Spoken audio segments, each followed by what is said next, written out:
Triangle, triangle, triangle. Vous êtes bien sur Triangle, l'émission qui explore l'invisible, l'impensable, le tabou.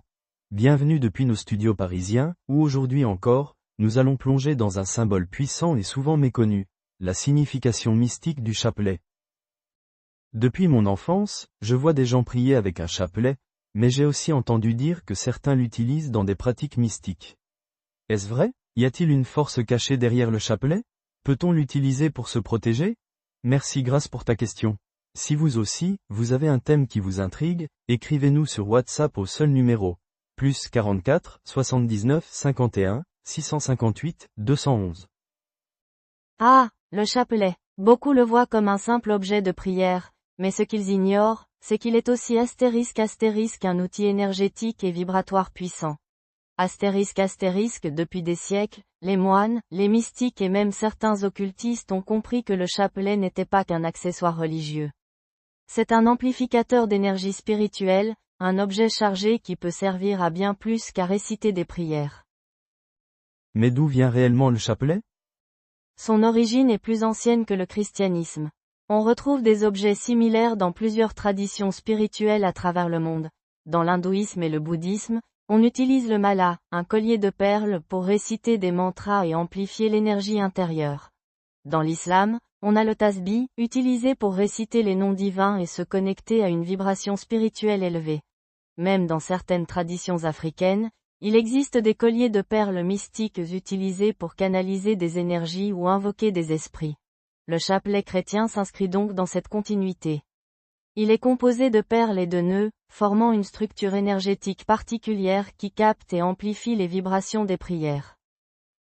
Mais en quoi cela en fait un objet mystique? La première chose à comprendre, c'est que les objets ont une mémoire énergétique. Un chapelet, surtout s'il a été utilisé pendant des années dans la prière et la méditation, devient chargé d'une force spirituelle. Mais ce n'est pas tout. Le chapelet est structuré selon un code numérique sacré. Chaque perle, chaque séquence de prière suit une géométrie précise qui correspond aux lois vibratoires de l'univers.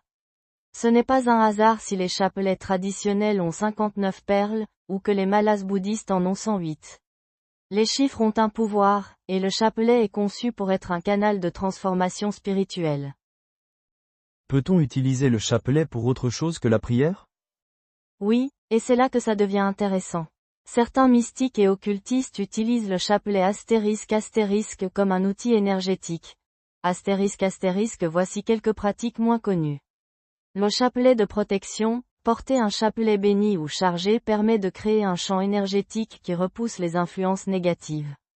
Le chapelet d'invocation, certains utilisent le chapelet pour amplifier leurs intentions ou se connecter à des forces spirituelles supérieures.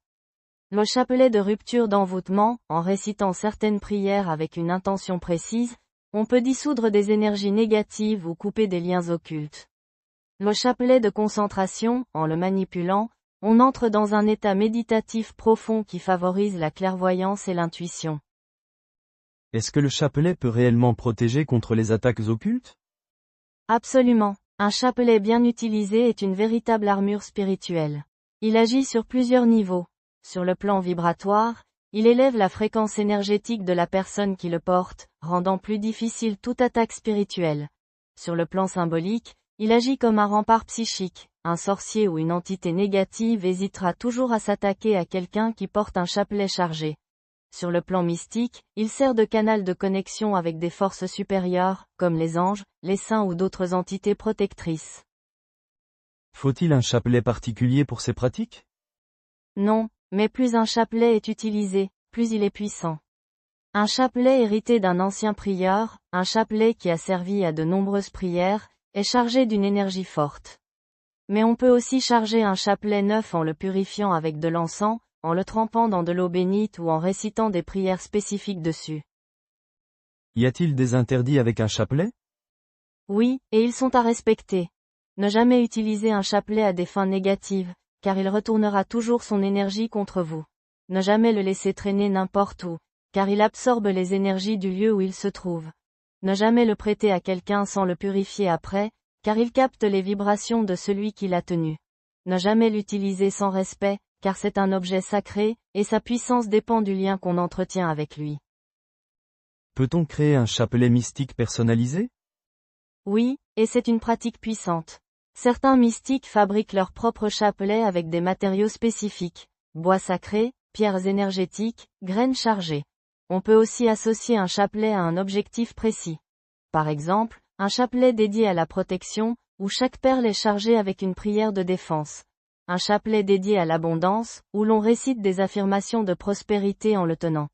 Un chapelet dédié à la guérison, utilisé pour canaliser l'énergie curative sur soi ou sur quelqu'un d'autre. Voilà,